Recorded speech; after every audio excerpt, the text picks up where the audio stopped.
خليك ماشي. ازاي تخلي التطور عادة مش فترة؟ اليوم السابع من تحدي لا يوم صفر. 7 أيام بنحاول نتحرك، نتطور، ونعيش من غير يوم صفر.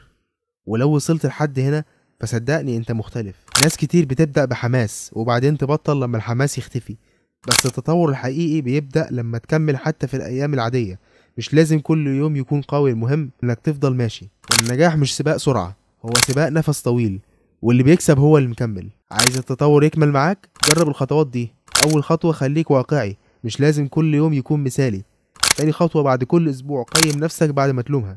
تالت خطوة، حط هدف صغير دايما قدامك حتى لو بسيط. رابع خطوة، كافئ نفسك على التقدم مش بس النتيجة. ودايما في بالك الجملة دي، استمر حتى لو بخطوة صغيرة. اللي بيتطور في نفسه بيطور شغله كمان، في الشغل، في المذاكرة، في حياتك. كل مرة تكمل بعد التعب انت بتبني عادة مش مؤقتة، بتبني شخصية قوية. من سلسلة لا يوم صفر مش بس تحدي، دي بداية جديدة. لو خلصت ال7 أيام كمل لوحدك، خليها عادة، خليها أسلوب حياة. لو كنت متابع من أول يوم اكتب لي في الكومنت ايه أكتر حاجة غيرت فيك خلال التحدي. وما تنساش مفيش يوم صفر. شارك معانا، اكتب في الكومنت ايه أكتر حاجة اتعلمتها من التحدي. وما تنساش خليك ماشي، مفيش يوم صفر. لو عجبك الفيديو ما تنساش اللايك والسبسكرايب.